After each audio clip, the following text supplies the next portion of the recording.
Hey guys, my name is Anuj Kumar Sharma and welcome to अपनी कक्षा। और आज यार एक नया कोर्स स्टार्ट करने वाले हैं जिसका नाम है जावा फॉर प्लेसमेंट्स। ठीक है, द प्लेसमेंट कोर्स। और मेरे साथ यहाँ पे अमन अग्रवाल, आपके भैया बैठे हुए हैं यहाँ पे। और जब इसका यार हमने अनाउंसमेंट किया था तो आपने काफ़ी सारे डाउट्स थे, आपके साथ काफ़ी सारे क्वेश्चंस थे, उनको एक बार क्लियर कर लेते हैं। ठीक है, तो डाउट पहला। हम जब भी कॉलेज में प्लेसमेंट्स के लिए जाते हैं हाँ, तो जो प्लेसमेंट में चीज़ें पूछते हैं, क्या इस कोर्स से वो सारी चीज़ें कवर हो जाएंगी? ठीक है ठीक है, ये काफ़ी बच्चों का डाउट था। ठीक है, तो सबसे पहले बात कर लेते हैं यार, इस कोर्स में आप पढ़ने क्या क्या वाले हो। तो सबसे पहले तो यार जावा। ठीक है, जावा एक प्रोग्रामिंग लैंग्वेज है। तो प्रोग्रामिंग लैंग्वेज क्या होती है, सबसे पहले ये जान लेते हैं। तो आप हो, ठीक है, ह्यूमन और एक कंप्यूटर है, दोनों बातें करना चाहते हो, लेकिन आप इंग्लिश बोलते हो, कंप्यूटर बोलता है 0101 बाइनरी। दोनों बात करने के लिए किसी एक मीडियम पे आके अटकोगे तो वो होती है एक प्रोग्रामिंग लैंग्वेज। आप भी समझते हो, कंप्यूटर भी समझता है। तो जावा भी एक प्रोग्रामिंग लैंग्वेज है यार, और वो हम सीखेंगे बिगिनर टू एडवांस लेवल तक। अगर बिल्कुल नहीं आती आपको तो टेंशन मत लो, आपने अगर इससे पहले प्रोग्रामिंग लैंग्वेज का आपके पास कोई एक्सपीरियंस नहीं, 11-12 में नहीं थी, तो भी बहुत अच्छा है आपके लिए ये कोर्स। उसके बाद डेटा स्ट्रक्चर्स एंड एल्गोरिदम्स। अब ये क्या होते हैं भैया, तो डेटा स्ट्रक्चर्स अब यार अब मैं अभी बताने लगूंगा ना आपको तो 2 दिन निकल जाएंगे इसमें बताते बताते। बट जान लेते हैं कि आपका जो मेमोरी होती है ना, कंप्यूटर में जो मेमोरी होती है, उसमें जो आपका डेटा जो होता है ना, वो किस तरीके से रखा होता है, अलग अलग टाइप तरीके होते हैं, वो डेटा स्ट्रक्चर होते हैं, उनके बारे में जानेंगे बाद में। और एल्गोरिदम्स बेसिकली क्या होती है कि कोई भी जो प्रोसेस होती है उसको किस तरीके से एग्जीक्यूट करना चाहिए, उसके क्या क्या स्टेप्स होने चाहिए, वो एल्गोरिदम होती है। ठीक है, बिल्कुल लेमन सब तो मैं डेटा स्ट्रक्चर एल्गोरिदम्स हो गया। और उसके बाद जो भी टेक्निकल कंपनीज़ में जो भी इंटरव्यूज़ होते हैं, उनके क्वेश्चंस आंसर्स और उनके जो एक्सपीरियंस थे वो आपके साथ शेयर किए जाएंगे। तो इसके बाद यार आप कोई भी जो टेक्निकल इंटरव्यू होगा वो आप इजीली क्रैक कर सकते हो। तो उसके बाद और क्या क्या डाउट्स है यार। कोई भी टेक्निकल इंटरव्यू, मतलब चाहे माइक्रोसॉफ्ट की हुई, अडोबी, अमेजोन, ये सारी कंपनियों के लिए भी मैं प्रिपेयर हो जाऊंगा? हाँ, तो हर कंपनी जो जो भी कंपनीज होती हैं यार, जितनी भी टेक्निकल कंपनीज होती हैं, उन सब ने स्टैंडर्ड बना रखा है। ठीक है, हम हमसे क्या पूछेंगे, वो एल्गोरिदम्स, डेटा स्ट्रक्चर्स और कोई भी एक लैंग्वेज। ठीक है, अब लैंग्वेज इस कोर्स में हम जावा कराने वाले हैं, एक दूसरा कोर्स है जो C++ में होगा, वो अभिषेक कराने वाला है। तो कंपनीज को बेसिकली पसंद आता है एल्गोरिदम एंड डेटा स्ट्रक्चर। उनको वो बच्चे पसंद आते हैं जो प्रॉब्लम सॉल्विंग में बहुत ज़्यादा एक्सपर्ट होते हैं। और प्रॉब्लम सॉल्विंग में एक्सपर्ट होने के लिए आपको बेसिक फंडे जो होते हैं एल्गोरिदम्स के, वो आपके क्लियर होने चाहिए। तो चाहे कोई भी कंपनी हो, अडोबी हो, माइक्रोसॉफ्ट हो, गूगल हो, सबको बस वो बच्चे चाहिए जो एल्गोरिदम्स और डेटा स्ट्रक्चर में अच्छे हों। तो हम उसी पर फोकस करने वाले यार। पूरा का पूरा जो हमारा ये कोर्स का ड्यूरेशन है, उसमें से काफ़ी ज़्यादा चंक जो है वो एल्गोरिदम और डेटा स्ट्रक्चर पर जाने वाला है। तो ये कोर्स करने के बाद आप इन बड़ी बड़ी कंपनियों को भी, जो आप सोचते हो कि बहुत ज़्यादा हार्ड होती हैं, लेकिन इनको भी आप आराम से निकाल सकते हो। भैया, ये कोर्स ख़त्म करने में कितना टाइम लगने वाला है? हाँ, ये काफ़ी बच्चों को था डाउट। तो हमने डिसाइड किया यार, ये कोर्स जो होगा वो 4.5 मंथ्स का होगा। उसमें से 1.5 मंथ्स में आपका जावा कंप्लीट होगा। ठीक है, और जो बचे हुए 3 मंथ्स होंगे उनके अंदर आपका डेटा स्ट्रक्चर एंड एल्गोरिदम्स होगा। और कोर्स कैसे होगा, तो हर वीक आपको 120 मिनट्स का जो लेक्चर होगा वो प्रोवाइड होगा। आप बोलोगे आप 120 मिनट्स तो काफ़ी कम हो गए भैया, 120 मिनट्स में क्या होने वाला हमारा। हम 12th के बच्चे, हम बहुत ज़्यादा मेहनत करके आए, हम 16-16 घंटे पढ़ते थे। तो यार 120 मिनट्स ना प्रोग्रामिंग में काफ़ी ज़्यादा हो जाते हैं। तो आपको 120 मिनट्स के साथ साथ आपको असाइनमेंट्स दिए जाएंगे, आपको वेरियस वेबसाइट्स पे आपको क्वेश्चंस करने के लिए बोला जाएगा, असाइनमेंट होंगे, और हम मिल के उन क्वेश्चंस को सॉल्व भी करेंगे। तो आपको काफ़ी सारे असाइनमेंट्स मिलेंगे। अगर आप डेडिकेशन के साथ उन असाइनमेंट्स को सॉल्व करते हो तो मैं गारंटी करता हूँ यार कि ये कोर्स करने के बाद आप बहुत ज़्यादा अपने अंदर बिलीव करोगे कि आप कोई भी टेक्निकल कंपनी आराम से क्रैक कर सकते हो। ठीक है, और भैया, मेरे को किसी ने कहा कि सी प्लस प्लस इज बाप of all languages and Python is दादा ऑफ ऑल लैंग्वेजेस। या तो हम जावा क्यों पढ़ रहे हैं? तो ये कमेंट में पता नहीं क्यों आ रहा है कि C++ इज बाप ऑफ ऑल लैंग्वेजेस ना। C++ सच्ची में काफ़ी अच्छी लैंग्वेज है, और पाइथन भी ठीक है दादा, फिर जावा मम्मी हो गई, फिर जावा, तो ठीक है। नहीं तो क्या होता है ना कि हर लैंग्वेज के अपने अपने कुछ फ़ायदे हैं। ठीक है, C++ के अपने फ़ायदे हैं, जावा के अपने फ़ायदे हैं, और पाइथन के भी अपने फ़ायदे हैं। ठीक है, जावा करने के बाद यार फ़ायदे क्या हैं आपके, आपने जावा कर ली, आपने कंपनी के लिए प्रिपेयर कर लिया, उसके बाद आप चाहो तो एंड्रॉयड डेवलपमेंट में जा सकते हो। ठीक है, एंड्रॉयड डेवलपमेंट में चले गए, अच्छा नहीं मुझे तो बैकएंड में जाना है। बैकएंड क्या होता है, मतलब कि मुझे तो डेटा सर्वर, जो बड़ी बड़ी चीज़ें होती हैं उनमें काम करने का मेरे को शौक है, मेरे को उनके साथ खेलना है, तो वो भी कर सकते हो आप जावा के साथ। और फ्रंट एंड में जा सकते हो। तो बेसिकली जावा करने के बाद आप बहुत सारी जो अदर स्किल्स होती हैं उनको डेवलप कर सकते हो ईजिली। ठीक है, तो जावा के ये फ़ायदे हो गए। C++ के फ़ायदे भी होते हैं काफ़ी सारे, बट वो अलग लेवल के होते हैं। ठीक है, उनमें आप OS, विंडोज़ और आपका बिटकॉइन, ये बड़ी बड़ी चीज़ें होती हैं, ये सी प्लस प्लस में बनी होती है, ठीक है। गेमिंग, काफ़ी सारे गेमिंग इंजन्स बने होते हैं सी प्लस प्लस में। तो सबके अपने अपने फ़ायदे होते हैं। पाइथन के अंदर आप मशीन लर्निंग के लिए वो बना हुआ है बेसिकली। तो सभी लैंग्वेजेस के अपने अपने फ़ायदे होते हैं। इस कोर्स में हम जावा करने वाले हैं, ठीक है। तो मम्मी पापा दादा रिलेशन बनाने की जरूरत नहीं अपने आप से। अच्छा, भैया प्लेसमेंट के लिए बेस्ट लैंग्वेज कौन सी रहती है, सी प्लस प्लस, जावा या पाइथन? ये सारे सेम लेवल पे हैं या कोई दो प्रेफर्ड हैं? ठीक है ठीक है। हाँ, ये तो काफ़ियों को डाउट होता है। मतलब कोरा पे क्वेश्चंस देखोगे आप, इस क्वेश्चन की तो भरमार रहती है कि कौन सी लैंग्वेज चूज़ करें, क्योंकि सबकी पहली लैंग्वेज होती है, क्या चूज़ करें। तो बेसिकली यार एक ऑब्जेक्ट ओरिएंटेड लैंग्वेज होती है, ठीक है। ऑब्जेक्ट ओरिएंटेड क्या होती है अभी मैं बताऊंगा नहीं, but C plus plus, Java, Python और C plus plus, Java, Python, ये तीनों की तीनों ऑब्जेक्ट ओरिएंटेड लैंग्वेजेस होती है, ठीक है। तो आप उनमें से कोई भी एक लैंग्वेज चूज़ कर लो, ठीक है। तीनों की तीनों सेम लेवल पे हो गई प्लेसमेंट के लिए। बट एक क्या होता है कि जावा, सी प्लस प्लस और जावा, ये दोनों जो होती हैं, ये दोनों लैंग्वेज मेजरली पूछी जाती हैं। तो आपके जो कंपनी में जो एग्ज़ाम्स होते हैं, सबसे पहला एग्ज़ाम होता है आपका कोडिंग राउंड। तो कोडिंग राउंड में कई बार एमसीक्यूज़ में आपसे सी के क्वेश्चन, सी प्लस प्लस के क्वेश्चन, जावा के से रिलेटेड क्वेश्चन, इनसे स्पेसिफिक क्वेश्चन पूछे जाते हैं। मैंने कभी नहीं देखा, मैंने इतने सारे एग्जाम्स दिए हैं कि कभी भी कोई पाइथन का क्वेश्चन पूछा हो, बिकॉज पाइथन बहुत कम लोग करते हैं, सी प्लस प्लस, जावा मेजर लोग करते हैं, तो उनके क्वेश्चन ज़्यादा पूछे जाते हैं। तो आई थिंक अगर आप प्लेसमेंट ओरिएंटेड पढ़ाई कर रहे हो तो आप सी प्लस प्लस और जावा कर सकते हो। बाद में यार अगर आप एक भी लैंग्वेज कर लेते हो, उसके बाद कोई भी लैंग्वेज सीखना आपका 10 से 15 दिन का टास्क होता है, ठीक है।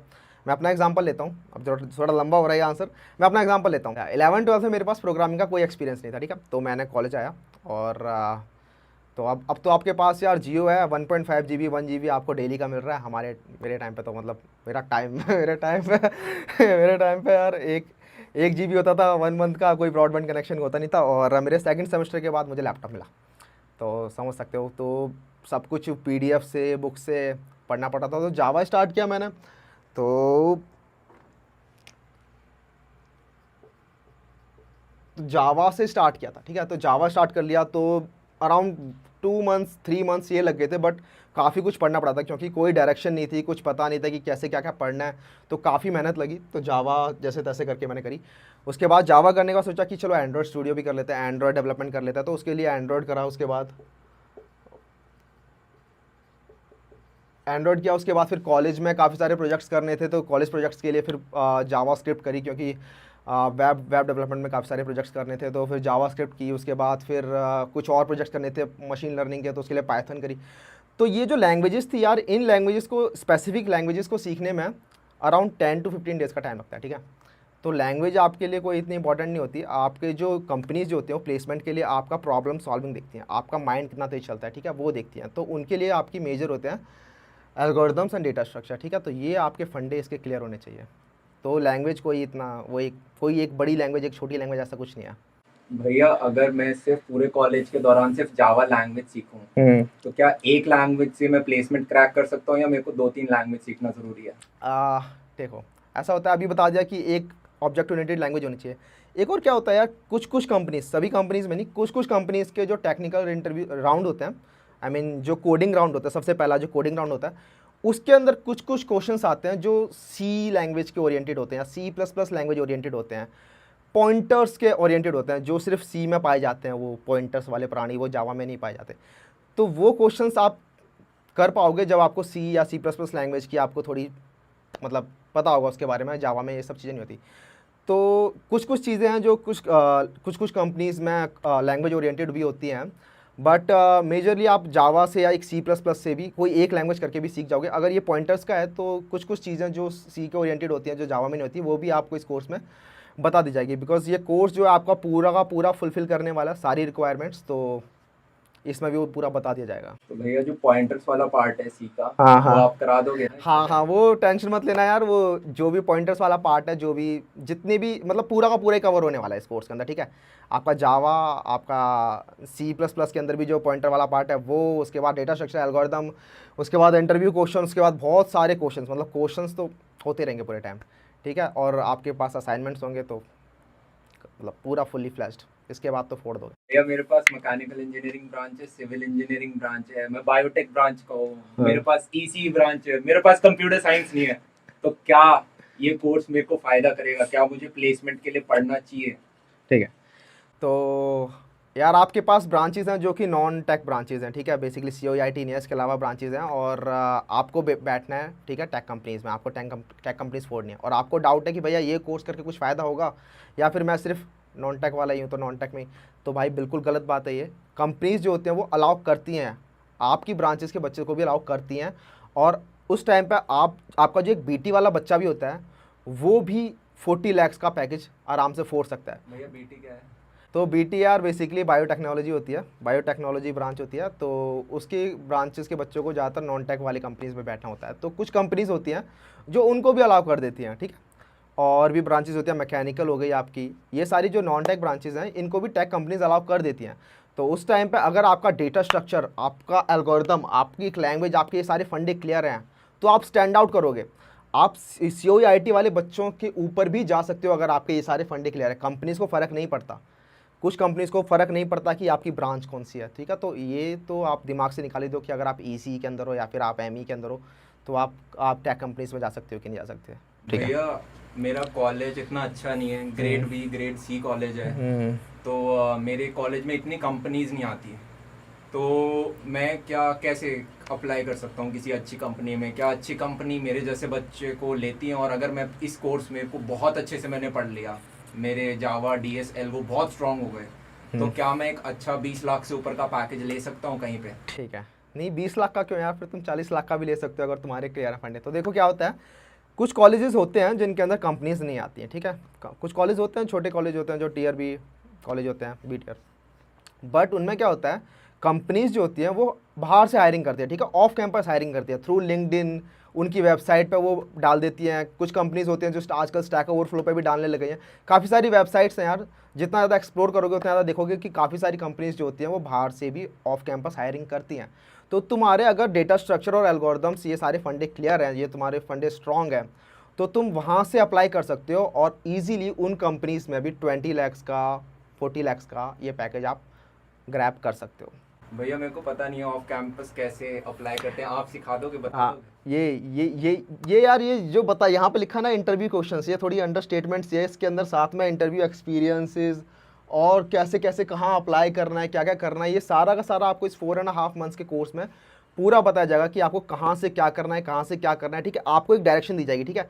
ये सारी जो चीज़ें ना यार, ये एक्सपीरियंस ग्रैब करने में यार पूरे 4 साल लग गए थे, ठीक है, और ये आपको 4.5 मंथ्स में बता दिया जाएगा। तो आपकी पूरी डायरेक्शन होगी, आपको बेसिर पैर के यहाँ वहाँ भागना नहीं पड़ेगा, ठीक है। आपको पूरी गाइडेंस दी जाएगी और सब कुछ बताया जाएगा कि कहाँ से कैसे कैसे प्लेसमेंट के लिए बात करनी है, किससे बात करनी है, और कहाँ पे अप्लाई करना है, कहाँ अप्लाई नहीं करना है, और कैसे पढ़ना है, कैसे नहीं पढ़ना है, वो सब आपको यहाँ पे बताया जाएगा। भैया मैं BCA का स्टूडेंट हूँ या फिर मैं BSc कंप्यूटर साइंस का बच्चा हूँ, तो क्या मुझे भी कोडिंग सीखनी चाहिए? क्या मैं भी अगर इंजीनियरिंग के दौरान सीख लूँ, मैं ऑफ कैंपस अप्लाई कर सकता हूँ? मेरे को कुछ फ़ायदा है ये सीख, या क्या ये नेसेसिटी है आज के दिन?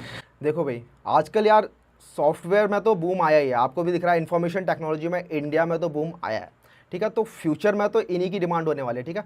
जितनी भी टेक कंपनीज़ हैं इसकी डिमांड आजकल बहुत ज़्यादा है। तो अगर आप BCA या फिर ऐसी BSc ये सब आप करते हो, तो भी आप अगर कोई भी एक प्रोग्रामिंग लैंग्वेज, आप कोई एल्गोरिदम और डेटा स्ट्रक्चर, ये आप अपने फंडे क्लियर कर लेते हो, तो आप इन कंपनीज़ में इजीली जा सकते हो, क्योंकि इन कंपनीज़ को डिमांड है, इन कंपनीज़ को बंदे चाहिए, इन कंपनीज़ को चाहिए कि अच्छी प्रॉब्लम सॉल्विंग स्किल वाले बंदे हमारे पास आएँ, अच्छे इंजीनियर हमारे पास आएँ।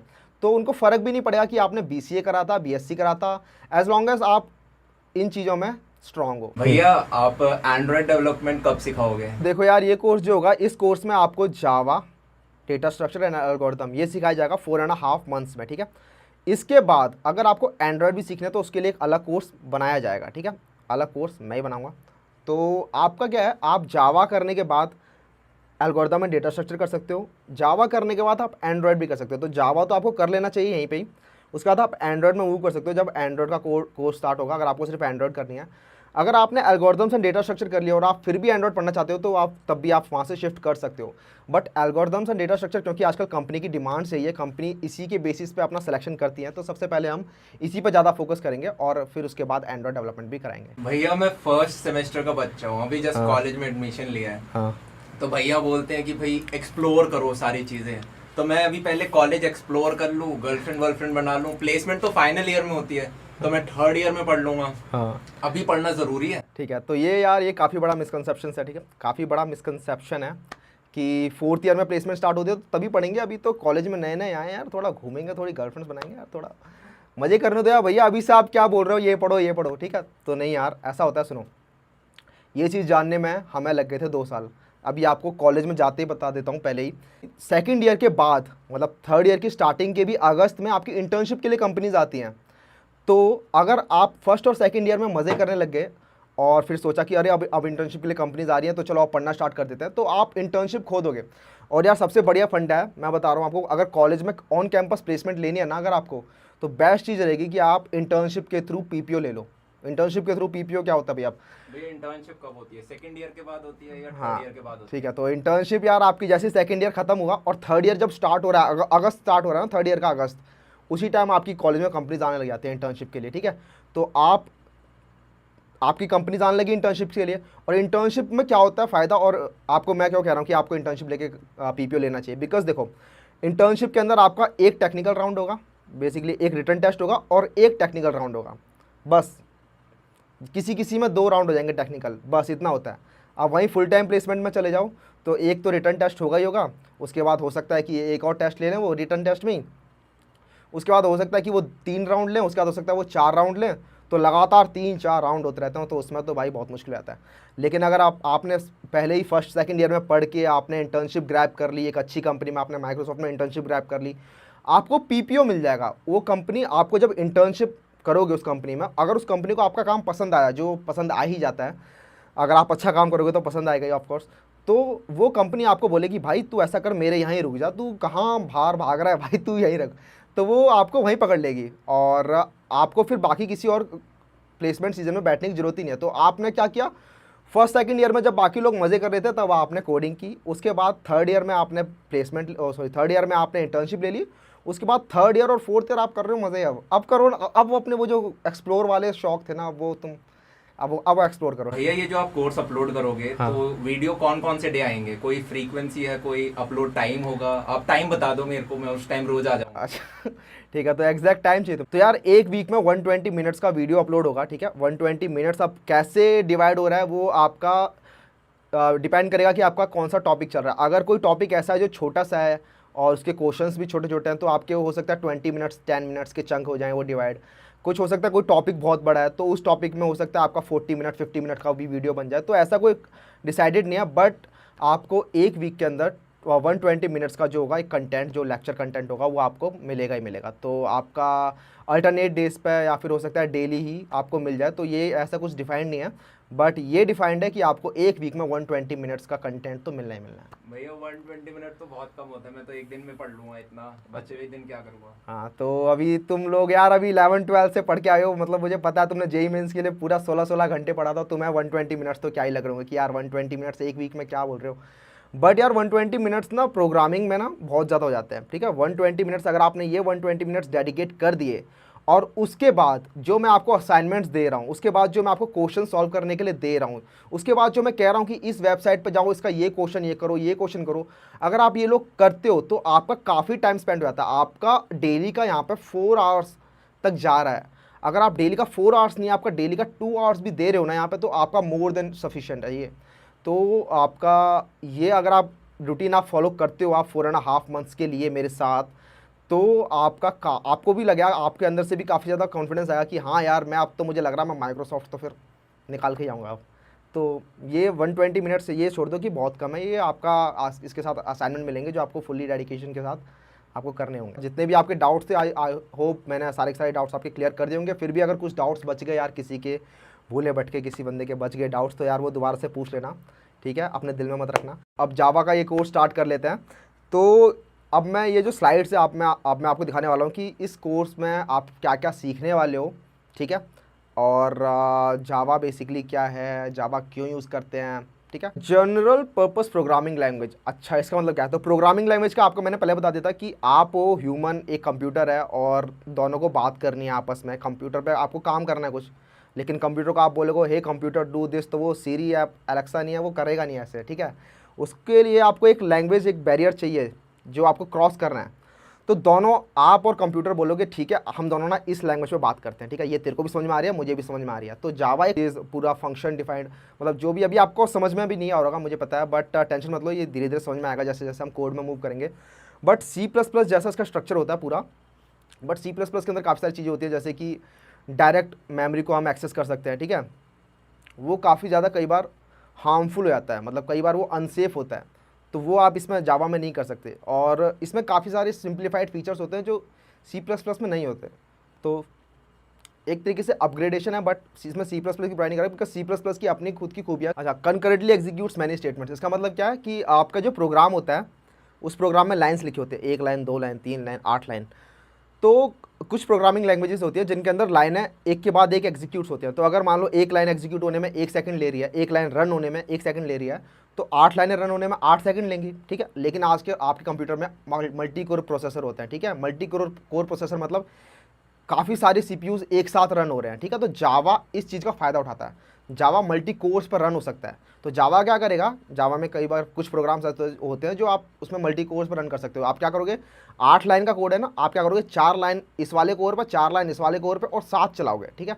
तो जो चीज़ पहले 8 सेकंड्स में एग्जीक्यूट होती थी, 8 सेकंड में रन होती थी, वो चीज़ अब 4 सेकंड में रन हो रही है, ठीक है। फोर्थ है ऑब्जेक्ट ओरिएंटेड प्रोग्रामिंग लैंग्वेज है, ठीक है। तो ऑब्जेक्ट ओरिएंटेड प्रोग्रामिंग लैंग्वेज का मतलब क्या है कि इसके अंदर जितनी भी चीज़ें, जितनी भी प्रॉब्लम्स होती है ना, वो रियल वर्ल्ड से काफ़ी ज़्यादा मैप करती हैं, ठीक है।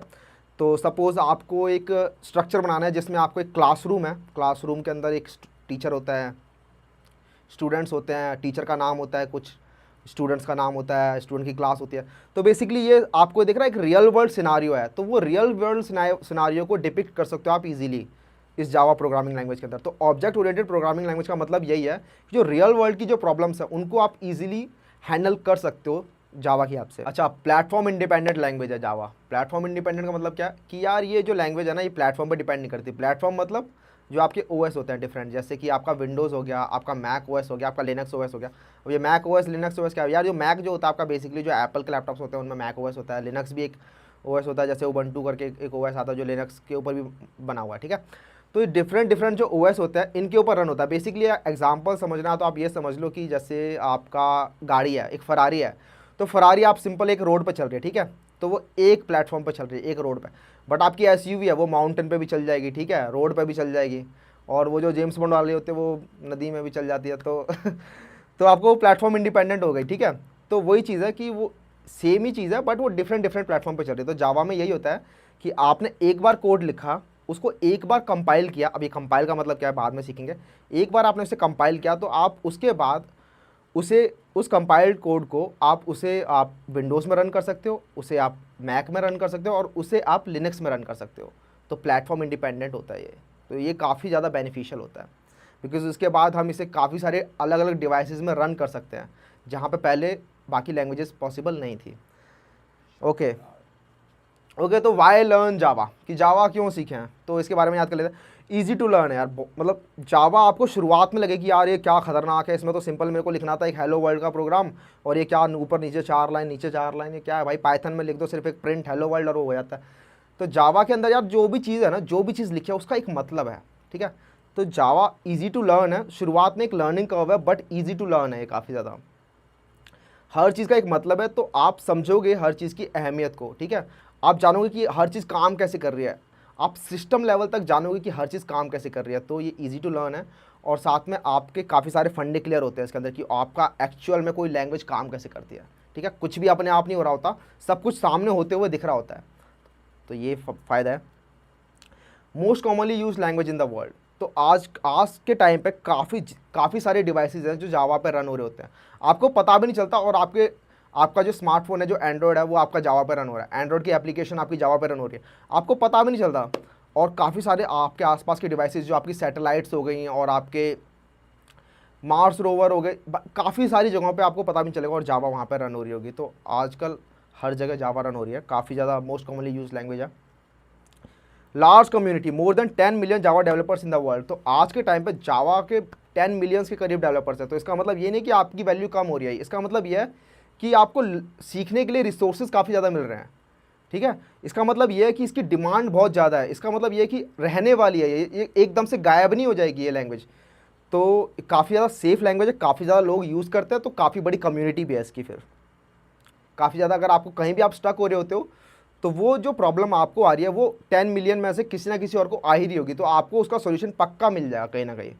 तो ऐसा नहीं है, कोई नई लैंग्वेज नहीं है अभी अभी जो अभी अभी नहीं निकल के आई कि आपको कोई प्रॉब्लम आ रही है और आप बोलोगे यार ये प्रॉब्लम तो पूरे वर्ल्ड में मुझे आ रही है। ऐसा नहीं होगा, आपको सोल्यूशन उसका पक्का पक्का मिल ही जाएगा। Java is used eight many places, servers, IoTs, Android, big data, continuous testing, banking, communication and more and many many more.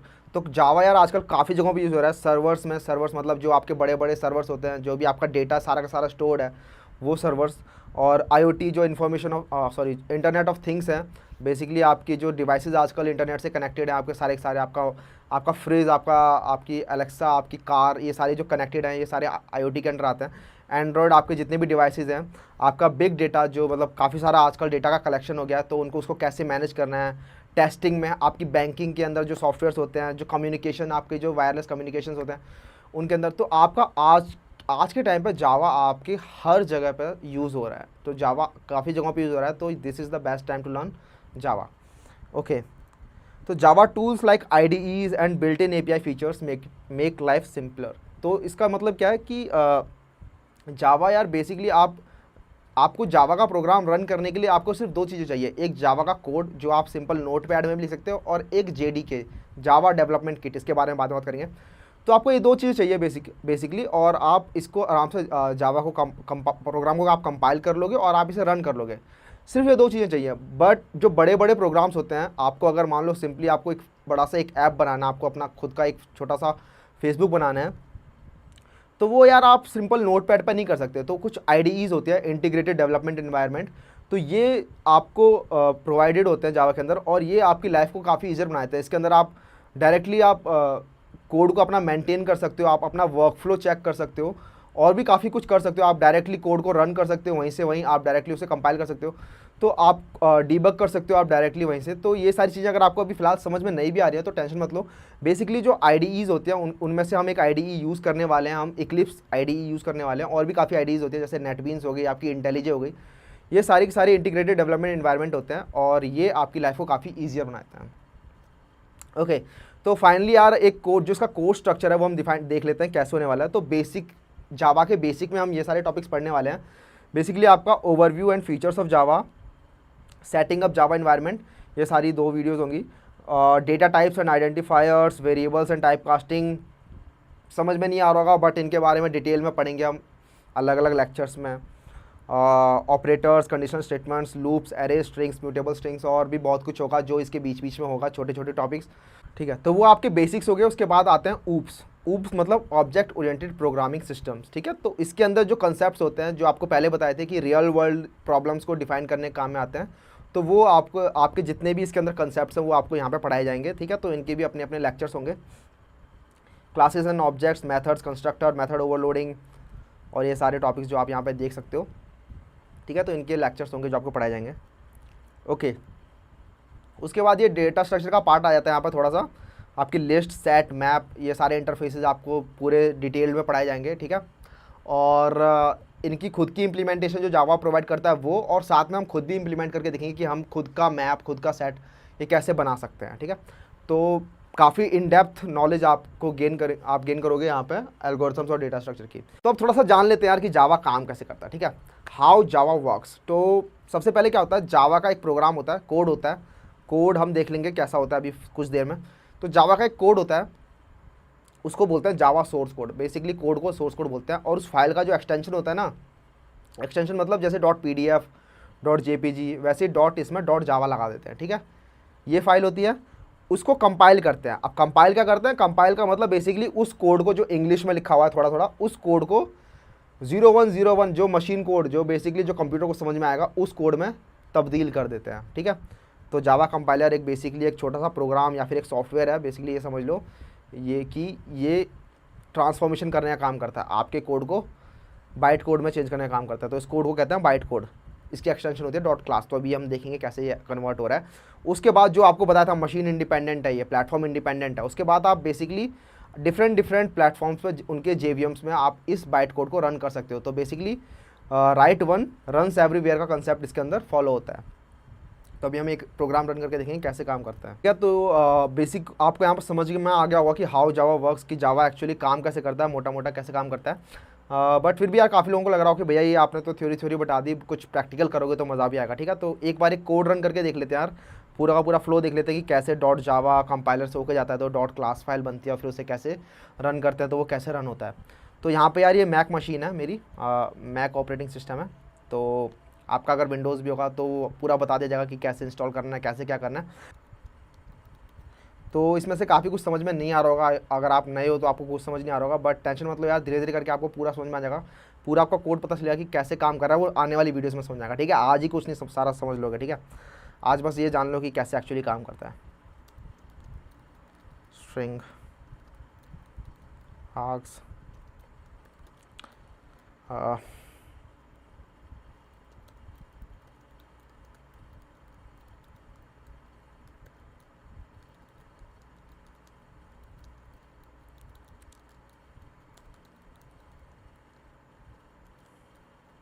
ठीक है, तो ये फाइल यहाँ पे बन के तैयार होगी। एक छोटा सा प्रोग्राम है जो यहाँ पे ये प्रिंट करने वाला है, जो आपको यहाँ दिख रहा होगा, हाई आई एम लर्निंग जावा।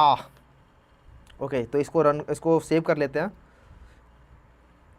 तो इसको मैं यहाँ सेव करने वाला हूँ जावा ट्यूटोरियल्स के अंदर, ना जावा ट्यूटोरियल्स में नहीं, उससे पहले ही। तो इसका नाम जो होगा वो ये नाम होगा जो यहाँ पे public class my first class दिख रहा है, एग्जैक्ट ये नाम होना चाहिए, वरना काम नहीं करेगा ये। क्यों काम नहीं करता, कैसे काम नहीं करता, क्या हो रहा है क्या नहीं हो रहा है, वो सब आपको बाद में बताया जाएगा। ठीक है, तो टेंशन लेने की जरूरत नहीं ज़्यादा। माई फर्स्ट क्लास डॉट जावा, ओके ये सेव हो गई। यहाँ पे आपको माई फर्स्ट क्लास डॉट जावा दिख रही है। तो सबसे पहले एक टर्मिनल खोलते हैं, और तो मैंने यहाँ टर्मिनल खोल दिया, ये उसी फोल्डर पे पॉइंट कर रहा है। आपको देख लेते हैं इसमें वो फाइल प्रेजेंट है कि नहीं है। तो यहाँ पे ये आपको दिख रही है माई फर्स्ट क्लास डॉट जावा, यहाँ पे प्रेजेंट है। ओके, तो सबसे पहले हमने क्या बताया था, इस डॉट जावा फाइल को पहले कंपाइल करेंगे और एक डॉट क्लास फाइल बनेगी जो होगी बाइट कोड। ओके, तो हम इसको एक बार कंपाइल कर लेते हैं। तो कंपाइल करने के लिए Java C my first class dot Java, अच्छा ये पूरा अपने आप टाइप कैसे आता है, थोड़ा सा लिख के टैब दबा दो, अगर वो मैचिंग होगा तो वो अपने आप ऑटो कंप्लीट हो जाएगा। ठीक है, टैब। ओके, तो Java C my first class dot Java क्या करेगा, जावा सी कंपाइलर है जो कि इस जावा फाइल को कंपाइल कर देगा, और यहाँ पे देखो ये डॉट क्लास फाइल बन गई जो यहाँ पे पहले प्रेजेंट नहीं थी। ठीक है, तो बेसिकली ये एक बाइट कोड वाली फाइल है जो कि एक्चुअली कंपाइल्ड वर्जन है। अब इसको आप रन कर सकते हो इजीली। तो रन करने के लिए क्या करोगे आप, जावा माई फर्स्ट क्लास सिंपली, और यहाँ पे आपका प्रिंट हो गया। ठीक है, हाई आई एम लर्निंग जावा। ठीक है, तो कॉन्ग्रेचुलेशंस यार, आपका फर्स्ट प्रोग्राम आपने रन कर लिया। अगर आपने पहले से JDK और ये सब इंस्टॉल किया हुआ था तो आपका प्रोग्राम चल गया होगा। अगर आपका कंप्यूटर कह रहा है कि भैया जावा सी कैन नॉट बी फाउंड और जावा कैन नॉट बी फाउंड, तो टेंशन मत लो यार, बेसिकली आपके कंप्यूटर में अभी JDK इंस्टॉल नहीं है। अभी इसकी इंस्टॉलेशन कैसे करनी है, प्रोग्राम कैसे रन करना है, ये आपको नेक्स्ट वीडियो में बताएंगे। तो आज की वीडियो में यार इसका पूरा इंट्रोडक्शन देख लिया आपने कोर्स का, कि कैसे कोर्स पूरा चलने वाला है। आपके होपफुली काफ़ी सारे डाउट्स क्लियर हो गए होंगे, आपको पता चलेगा कि जावा कैसे काम करता है, और हमने एक छोटा सा प्रोग्राम भी रन करके देख लिया कि जावा एक्चुअली काम कैसे करता है। तो तब तक के लिए यार चलते हैं, नेक्स्ट वीडियो में इंस्टॉलेशन के बारे में देखते हैं। ठीक है यार, आज का ये इंट्रोडक्शन हो गया, और बेसिकली यही है यार कि आपको कंसिस्टेंट रहना पड़ेगा। ठीक है, थ्रू आउट द कोर्स आपको कंसिस्टेंट रहना पड़ेगा। ये गेम ऐसा है कि अगर आपने एक बार छोड़ दिया तो आप लूज़ कर जाओगे। आपको पूरे टाइम कंसिस्टेंट रहना पड़ेगा, जो लगा रहेगा वही बाजी मार लेगा। तो नेक्स्ट वीडियो में बात करने वाले हैं कैसे इसको इंस्टॉल करना है जावा को, और हम और भी काफ़ी चीज़ों के बारे में बात करेंगे। ठीक है, तब तक के लिए यार चलते हैं, see you, have a good day, bye.